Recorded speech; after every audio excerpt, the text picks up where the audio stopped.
Good. It's a pleasure to join you, and I want to thank you for the work that you do. We can all make a difference to create a better world and more sustainable environment, and that's really also what I want to share with you some thoughts. And I will hope you can see my screen. At this moment, of course, our eyes are still very much focused on the pandemic. But if there is one thing, we have learned over the last, months is that the future will always surprise us.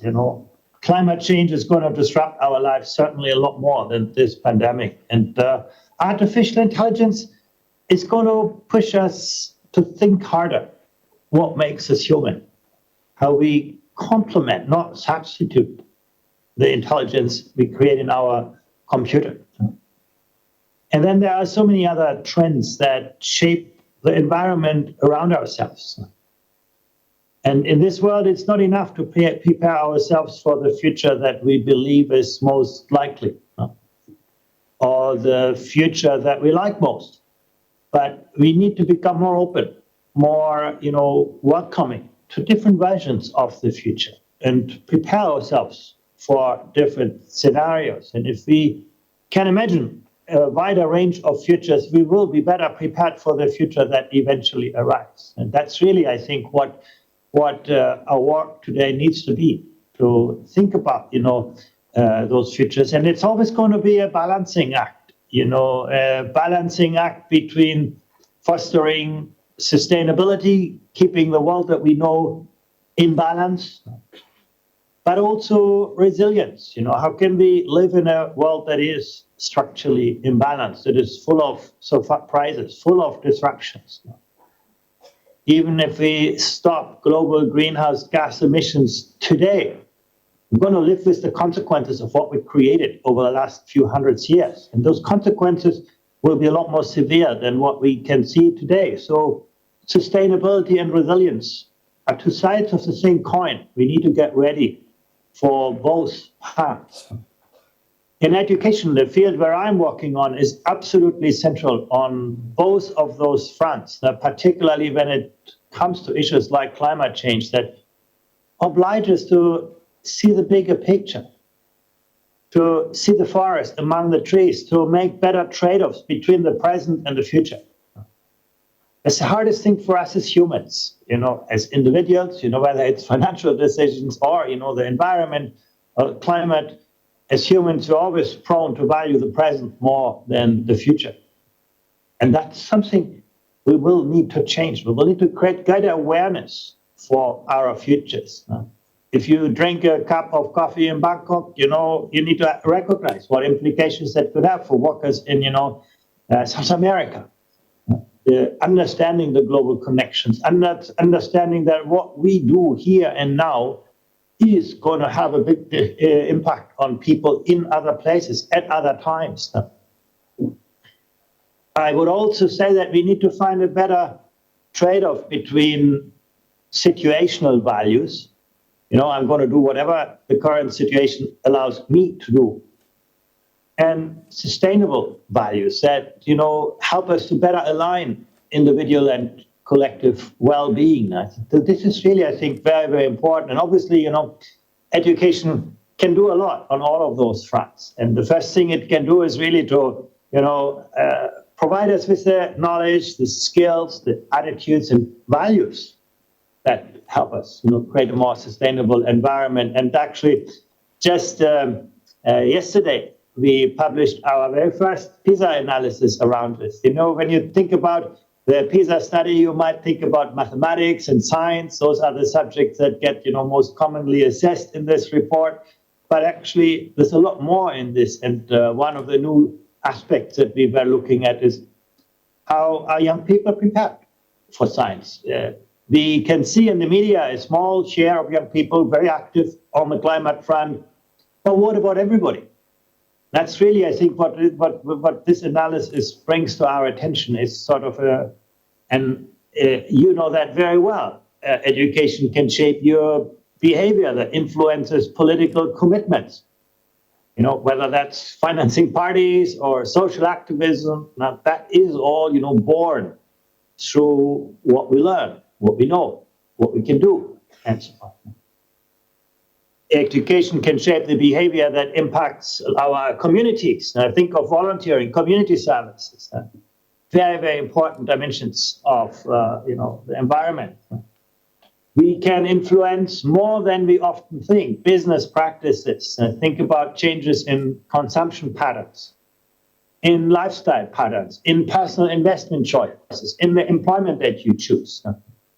And companies do listen to this. They do care about their customers. They need to care. If their customers, articulate their voice, adapt their behavior, the economy will follow.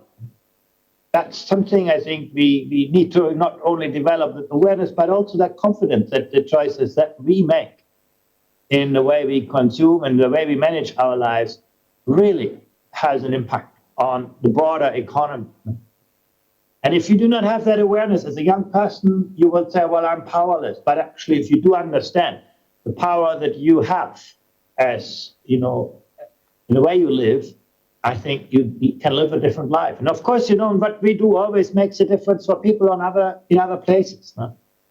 I want to come back to this at the end of my presentation, just to show you how powerful the behavior of the environment is. What other people around you do, what you do shapes what other people do. So let's never underestimate the power of what we know, what we can do in the field of education. So that's really what we looked at, and we studied, the context in which young people live. We looked at, their student characteristics, the social background from which students came. We looked at gender. We also studied the mindset of young people. We call that a growth mindset. To what extent do you think, the sky is the limit? What you actually succeed with is a function of, the effort you invest, as opposed to the intelligence you were born with. Very, very important. We looked at the families, parents, people that surround students, and to what extent do they shape behavior? To what extent do the students shape the behavior of parents? And we can actually see interactions in both ways. That was so interesting. What 15-year-olds bring home from their school makes an influence, makes a difference for the behavior of parents on very practical things. And we looked at, the environment at school, those kinds of things. And then what we measured was propensity, or first of all, the knowledge and skills. Now, that's often very, very important. We shouldn't underestimate it. And I'm going to come back to this, showing you how powerful knowledge and skills are. It's not just about attitudes. It's not just about activity. We looked at the attitudes and values, and then we looked at the propensity of young people to actually engage themselves in personal action. You turn down, the air conditioning, things like this, or you make consumption choices. You don't buy products that are not environmentally friendly. But also collective action. To what extent are young people ready to work with others, to change things? So what did we find out? Well, first of all, we found that just writing things into a school curriculum doesn't make much of a difference. There is just a huge gap between what is written somewhere into a document and what's actually happening. When we ask school leaders, did you embed the climate agenda, sustainability issues in the curriculum across the countries? And we have data from almost 100 countries. Across the world, you can say 9 out of 10 school leaders say, yeah, climate change and global warming, that's all embedded in our school curricula. And you can see the same thing for gender equality, conflict management, poverty, migration, and so on. It does seem that, the big mega trends in our world are actually somewhere written down in the school curriculum. But, things look very different when you look at this through the lens of students. And this is where I bring the agenda closer to your conference. When we ask students, you can say over 3/4 of 15-year-olds said that, yeah, looking after the global environment is important to me. The climate agenda is important, is urgent to young people. There's no shortage of awareness. There's no shortage of, a sense of personal purpose, sense of personal responsibility. We can also see that most young people, think of themselves as a citizen of the world. They know that what they do has an impact on people in other places. No? But, when you look at, can you do something about the problems of the world? No? Or do you think, what do you makes a difference for other people? You can see the bars get a lot shorter. And that's really the problem that we see in our education systems around the world. We make young people passive consumers of prefabricated content. But we don't do enough to help them, mobilize their cognitive, social, emotional resources to take action. That's really what our education systems are not really good enough.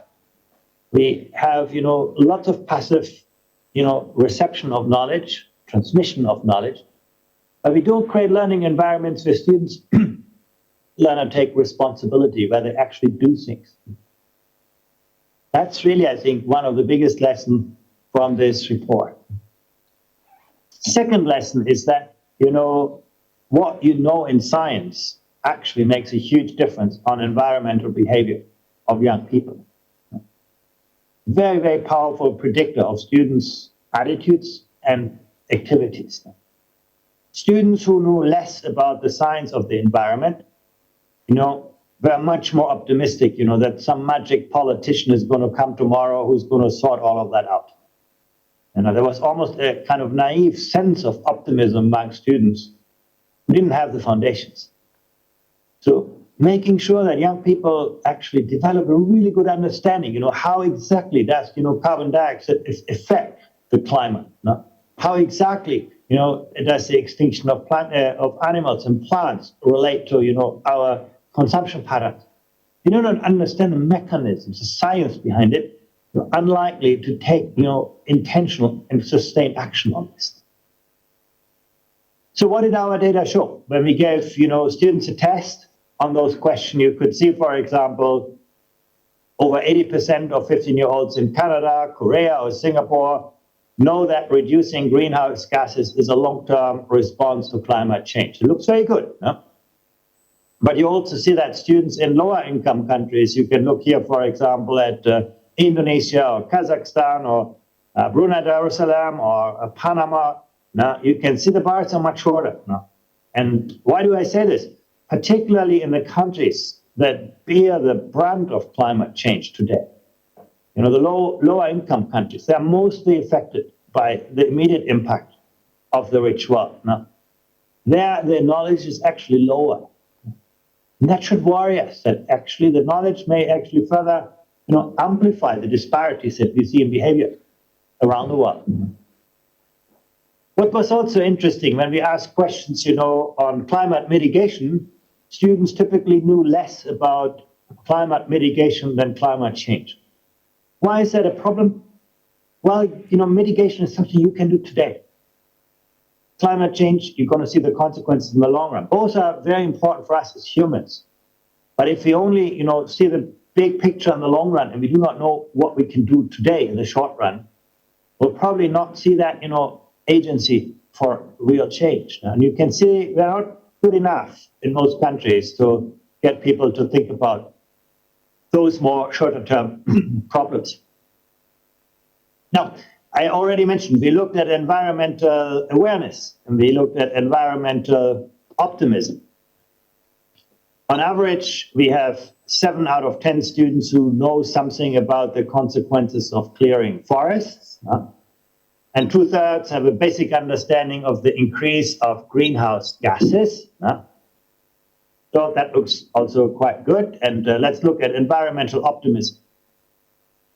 You can see less than 20% of 15-year-olds believe that things like water shortage, air pollution, or the extinction of plants and animals is going to get better over the next 20 years.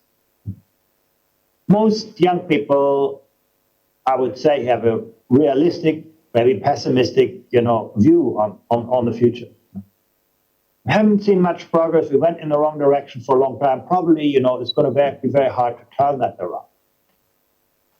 But we wanted to know what drives that optimism. So here are some answers. We did not see much of a difference in the environmental optimism between students who have an interest in science or career ambitions in science and those without. No? Whether you are interested alone does not really influence that sense of optimism. Students from privileged backgrounds and girls were less optimistic. And there you can see that agency working. You come from a disadvantaged background, you don't maybe get a great education, you feel, well, I can't really make much of a difference. And that is, I think, this disempowering effect is really, really worrying. But most importantly, you can see that students who scored very highly in science on PISA were a lot less optimistic that the environment will get better. It seems that knowledge depresses optimism. Now you can say, okay, let's teach less science and then students are going to see a brighter future. No, the answer is very clear. But of course, what those data mean is that students who know more about the science of the environment had a much more realistic appreciation of the challenges that are involved in addressing climate change. And that means, they were ready to take action. You can see here how that knowledge, that understanding drives, your openness and then, ultimately what you do about it. So poor students with poorer science knowledge often thought, there's going to be some magic politicians who are going to solve this out. I don't need to change my behavior. Tomorrow they're going to find another planet for us, or, they're going to actually find, that we can throw our waste, somewhere in space and things like this. Or that we can just build a shield, that protects us from, the sunlight. I mean, sort of this simplistic solutions are very popular. If you understand the science, well, that's not going to happen. What's also important is that science, knowledge, and interest are also a great predictor for environmental awareness. What you know always provides a frame of your awareness. And by the way, school is by far the most important source of knowledge and awareness among young people. They're far ahead of the media and families. So it's very important that school is a great place where you can actually change things.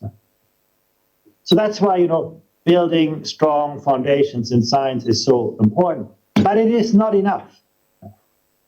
We also looked at environmental attitudes and values. I come back to the sense of purpose that young people said. Here you can see the share of students who reported that looking after the global environment is important to them. And you can see in Portugal, Costa Rica, Albania, Korea, Peru, and so on. You can see actually a good share of young people who say, this agenda is important too. This is urgent. But you can also see in others, the bars are much shorter. But varies across countries. That, sense of purpose. I want to make a difference. I can make a difference. We saw the same picture when it comes to environmental awareness. You can see in Singapore, Korea, Canada, Ireland, a lot of students basically say that, yeah, I'm familiar with climate change. I understand what global warming is. But you look to Saudi Arabia, it's only half that number. So again, a lot of variability across countries on that. Perhaps more interesting question that we ask is, the sense of self-efficacy. To what extent do you believe, what you do is actually going to make a difference? You can actually overcome obstacles. Now, here in this case, we ask students, can you explain how carbon dioxide emissions affect global change? No? Can you explain that to your parents? Can you explain that to your friends? And so on. And you can see in Singapore and Korea, that share is very, very high.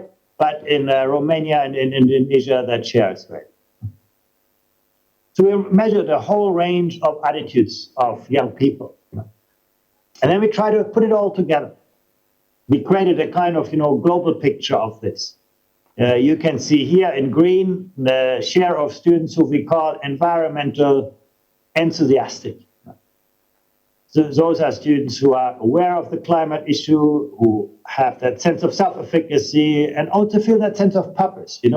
This is something that is really important to me personally. And you can see, in some countries, it's a large majority of students. In other countries, on the right side, it's a tiny minority. Varies really. We have also students in a second group that we call students with pro-environmental attitudes, where you can say, yeah, they are aware, they also have some sense of purpose, but, it's not as much as the enthusiastic students. And then, at the bottom of the scale, we have students who just don't care. And, in some countries, it's also quite significant. So that's basically how this played out when we summarize it. And now, of course, you will ask, how much of a difference does it make? And this is what our data show.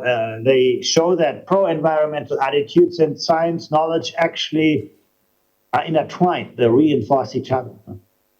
If you know more, you have typically more pro-environmental attitudes. And students with more pro-environmental attitudes are more likely to act for the environment. So you can see that is a kind of positive spiral that we see. We also see that pro-environmental attitudes foster curiosity and motivation to learn science. It's always the combination of science proficiency and pro-environmental attitudes that galvanizes action. So that's your answer to the knowing-doing gap. This is how we can close it. We link, the attitudes and the knowledge together. You can see here also social background and parental awareness are important. They predict, to some extent, the environmental enthusiasm. Whereas, whether climate change was covered in the school curriculum, that's the lowest bar, didn't make that much of a difference. So we can see the synergies between, knowledge, attitudes, and values. But still, often we see this knowing-doing gap.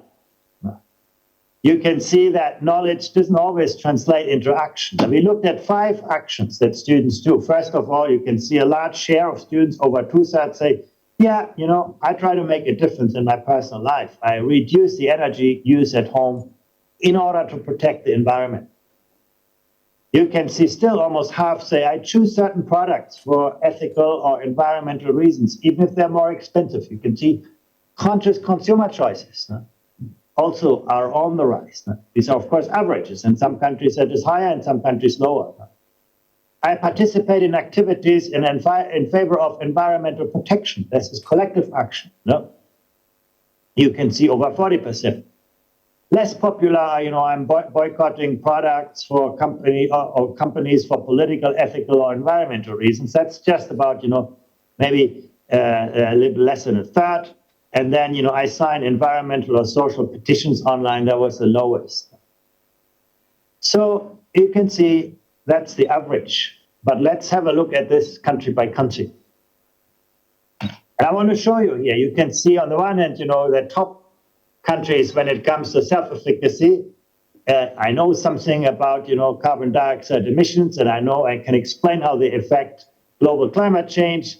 Now you can see the leaders are Singapore and Korea.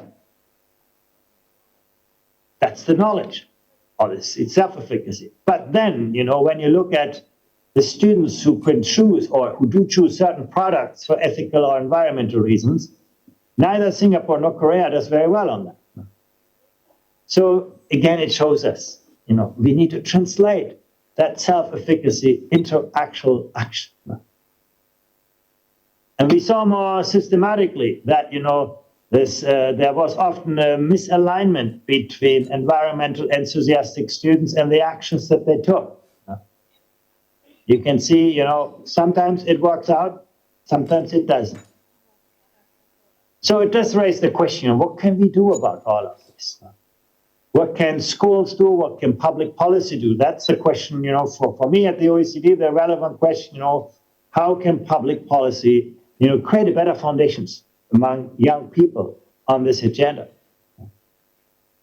And one thing is very clear. The sense of purpose that we develop or help develop among young people is really, really important. That is one of the most important drivers to translate, knowledge into action. You can see here students with an environmental sense of purpose are over twice as likely to participate in activities to protect the environment. And in Ireland, New Zealand, Australia, they're over 3 times as likely now. So as a teacher, don't just teach the knowledge about it, don't just teach the attitudes, but if you give young people that personal sense of purpose, by showing them this is real, you can make a difference. You can actually see suddenly, knowledge becomes the agent that translates into action. I think that's a really, really important lesson that we can learn from this. And of course, that requires a different type of learning environment, that requires more active learning environments where students are, not just, sitting in the classroom and learning stuff, but where they do things and where they get a feeling that what I do actually, makes a real, real difference for others. And last but not least, I know my time is almost up, but I wanted to actually show you that what you also see, that the more other students in your school do something on the climate agenda, the more likely are you going to engage yourself. That, collective climate that we create in a school, we are all in this together, is hugely important. It's one of our best predictors. And that is true for personal responsibility, like, reducing energy consumption at home. It is true for purchasing decisions, but also for participation in collective action. And it just highlights how important and impactful schools as a community are to sustain environmental action.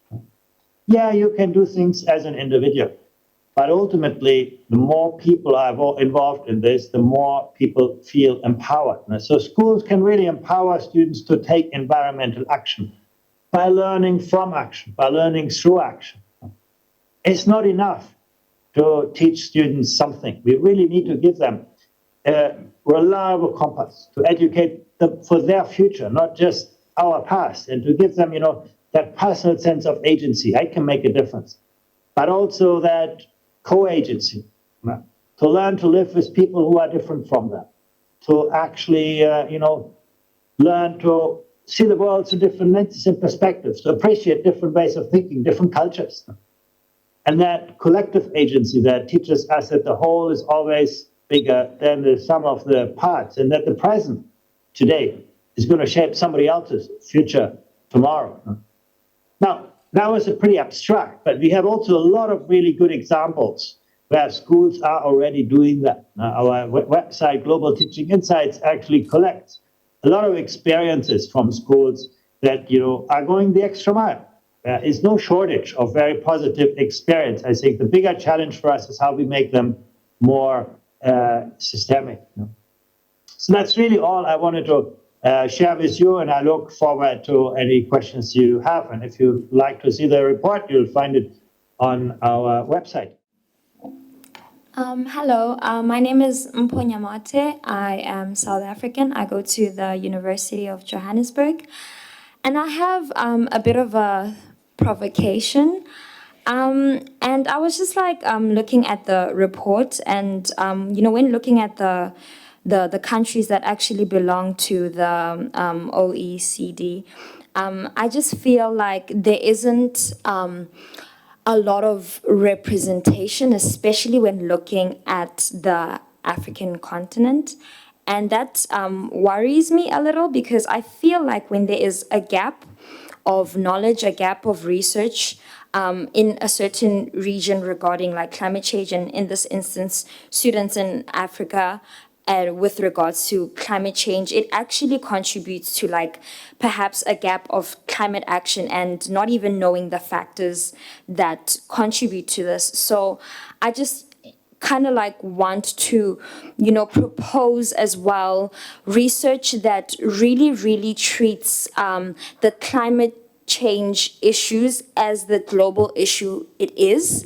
Because I feel like if we do not take time to acknowledge that this is a problem that has a broader scope and that affects the world as a whole, not just in speaking but also in our research, then we won't be able to necessarily make the changes that will really save us and improve our current climate crisis. Thank you.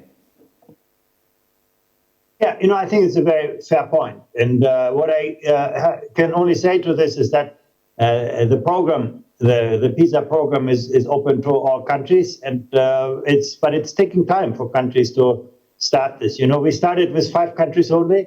Today we are 100, and so more and more countries actually are wanting to see, how well the young people are prepared in a comparative perspective. But absolutely, there are still a lot of hope. The only positive news I can give you is actually when a number of African countries saw this report, they immediately recognized what you recognize, that, they should be part of this research and they should be engaged. They should know what their young people know and what they think and what they feel and what they can do. So we have now, in the next round of the survey, we will also have data from Senegal, from Zambia, from Kenya, from Morocco, from Tunisia, from Egypt, from Ghana, from Ethiopia. I don't think South Africa yet, but I am actually very optimistic that as those global initiatives, take hold, more and more countries would want to be part of this. And certainly from our side, we're very open, we're very interested, because you're absolutely right. Unless we internalize that this is a global issue, that what you do, where you are, is going to make a difference for people in other places and in other times, we will not solve this climate crisis. Absolutely. So I think we should, build that global awareness and that global connectedness.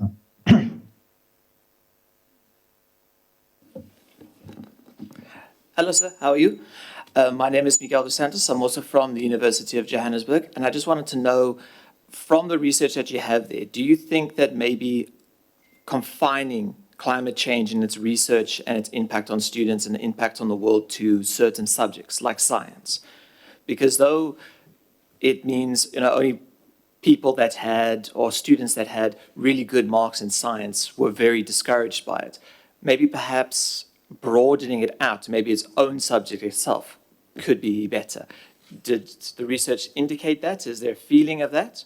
Or is the specialization, or would specialization not help?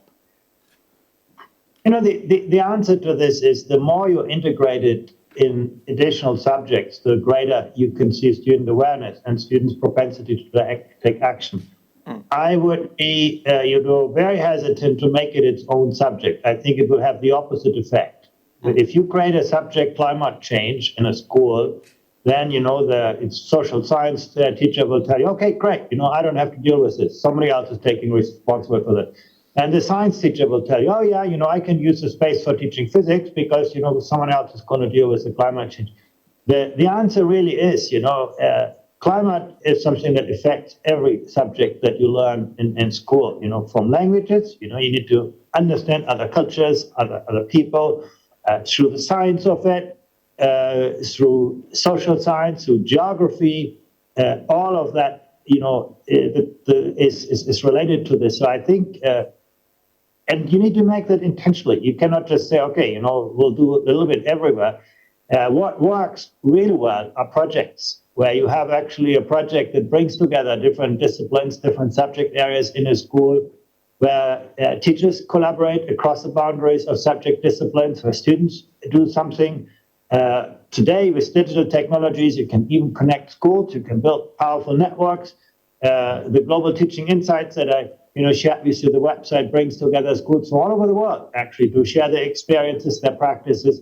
So the more you can, do this across the boundaries of school subjects, the more you can do that in a network kind of way, the more you can make that action-oriented, the more you will create that sense of agency that is really at the core of this. It's not about the consumption of content.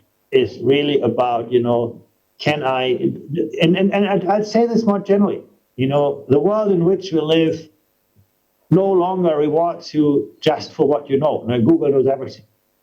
The world rewards you for what you do with what you know. And I think the more you can create that sense across school subjects in a school, the more you're going to see real impact.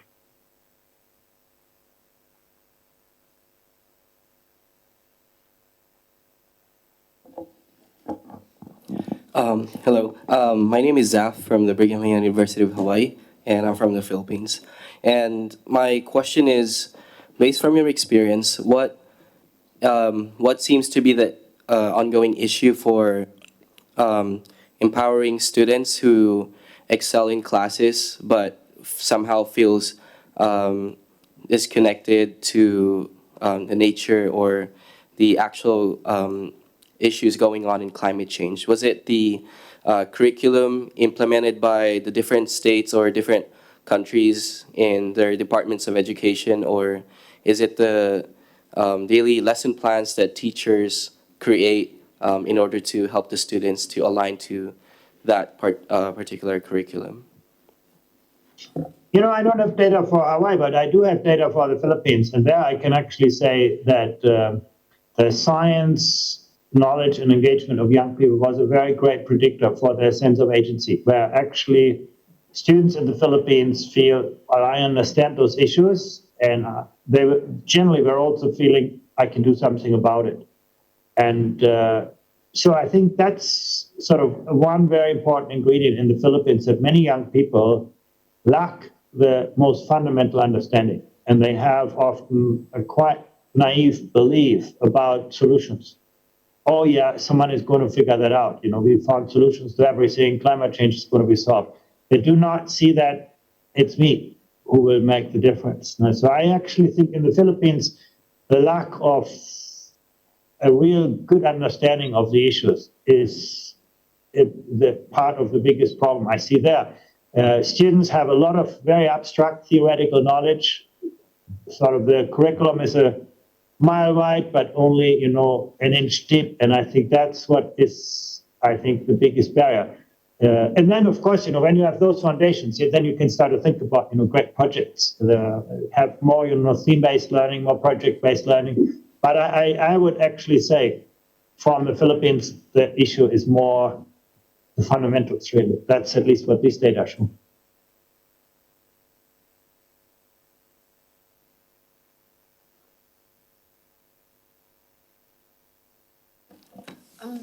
Hi, good afternoon. I'm Shui from the National University of Singapore, So I'd like to ask about the role of humanities and the place of humanities in this, because you emphasize a lot about science, and I do agree that science is very important.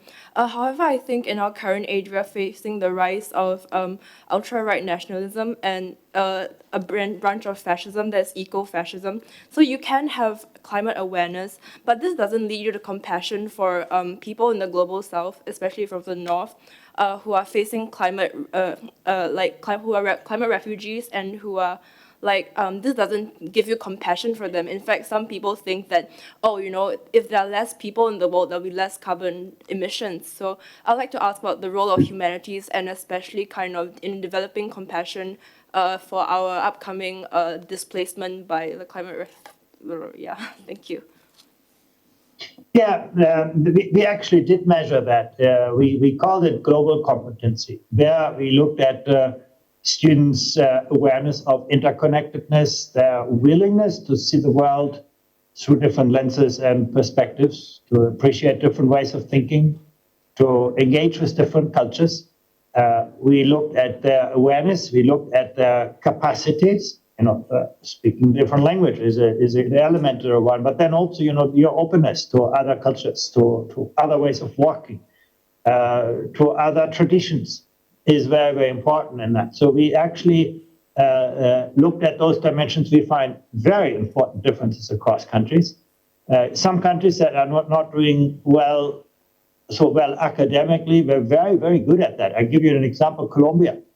You know, the students struggle often with mathematics and science, but they were among the most, you know, open and globally competent, and had most of that compassion that you mentioned. And because, you know, that was a country that had actually, you know, for many years, you know, it's a war-torn country with, you know, lots of factions that were fighting each other. So they said, well, the only way we're going to change this is by, you know, creating more mutual understanding, more openness in our school systems, and they did succeed with that. You know, they have still a long way to go on, you know, the academic knowledge, but actually they were able to use school as a space where you teach this. And I actually think, you know, the humanities is where schools are at the greatest strengths, because, you know, school is a place where, for the first time in your life, you meet people who are different from you, who come from, you know, different backgrounds, different cultures, and in the technology-enabled age in which we live, that's very hard. Normally technology connects you with people who think like you, who look like you, who walk like you.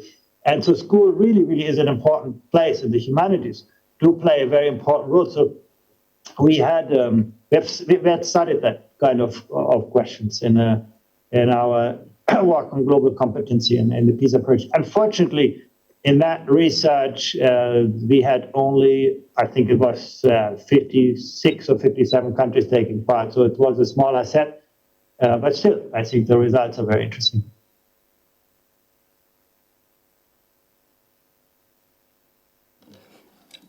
Hi, I'm Lucian. I'm from Tasmania in Australia, and being 16, recently in high school, I've helped out with school projects and events that have been to like fundraisers and different things to spread like climate and environment awareness.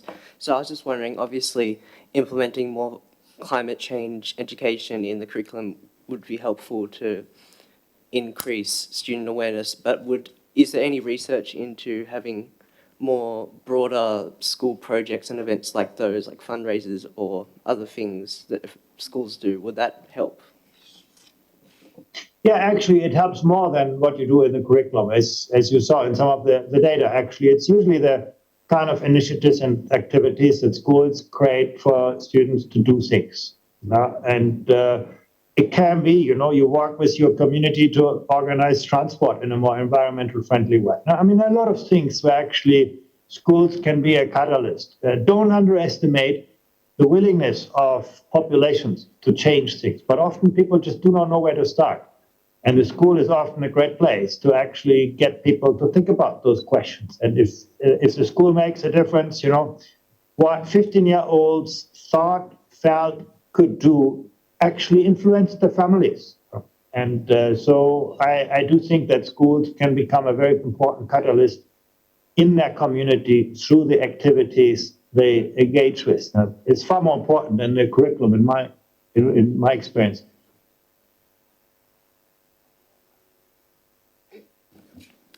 Hello, my name is Carmen. I'm Canadian Australian from the University Sunshine Coast, Queensland, Australia. I have a question on whether or not you investigated curriculum was actually delivered in a lot of these different programs, rather if it was just content-based in creating, knowledge and awareness, or whether incorporated engagement activities and to promote that sense of purpose and self-efficacy. Yeah, the good thing is that we measured it through multiple dimensions. We looked at what's written in the curriculum. Now that's what we call the intended curriculum. Then we looked at the implemented curriculum. Now that's what the activities are in the school. And then we looked at the achieved curriculum. That's what you saw in this data set. And you can see there is often a very big gap between what you write into a curriculum, what is actually happening, and then, ultimately what translates into mindsets, knowledge, and activities. And I think we all need to work much harder to strengthen that chain between intentions, implementation, and outcomes. The words in the curriculum do not translate into implementation if teachers don't feel a passion for what actually is written there. If this is just, becoming another layer of content that is being taught. So I think that's really important. How do you create that passion? Leadership in school is very, very important. If you create that sense of purpose among your teachers, they'll engage in this differently. If you actually value the outcomes as much as you value, outcomes in mathematics and science, you're going to see different behavior. And then the same on the student level. Again, the kind of activities that you create, whether you give students real space for, making a difference, that is ultimately what counts. The accumulation of subject matter content is not leading to a sustainable change. So, we looked at all three layers, the intended, the implemented, and the achieved curriculum, but the connections often were quite poor. Hi, my name is Layla, and I'm from Australia, Griffith University, but I was born and raised in the Philippines. My question is, What are your thoughts on the current involvement of youth as change makers of policy making on climate action? And if I were to rephrase this, where does the youth sit in the government sector regarding climate action? And are there global initiatives such as this one, for instance, that are of emerging recognition? Thank you. Yeah, I actually think there is a lot more opportunity than we currently do and use. I can tell you, we have our own project on the future of education and skills, and we have 4 constituencies in there. One is the policymakers, second are the practitioners, third is the young people, and the 4th is civil society. And I can tell you, the ideas that we got from the young people were the most powerful ones. And I would say, young people are the most untapped resource on this planet. I think there's a lot of good ideas that we could actually use in the curriculum design and development. And at least that's what I found. The moment you create that space, you get, not everyone, but you get enough people who come actually up with very, very good ideas. So in our work, I would say that young people have, a real influence. I can tell you this concept of student agency that I was talking about so much today actually came from the youth leaders group in our work. We embedded it in our metrics, and that's, what the survey was ultimately showing to be also the most powerful variable. So, but, I think there is a lot more space for that. Unfortunately, educational experiences are usually organized around the interests of adults, and actually it's something that, individual schools, but also school systems certainly can learn a lot and I think would benefit a lot. I see this in a very pragmatic way. I think if you do not engage, young people in the design of policies, they are not going to be very helpful in the implementation of those policies because they're not designed around the needs. So I think the school systems will benefit a lot from doing better on that score.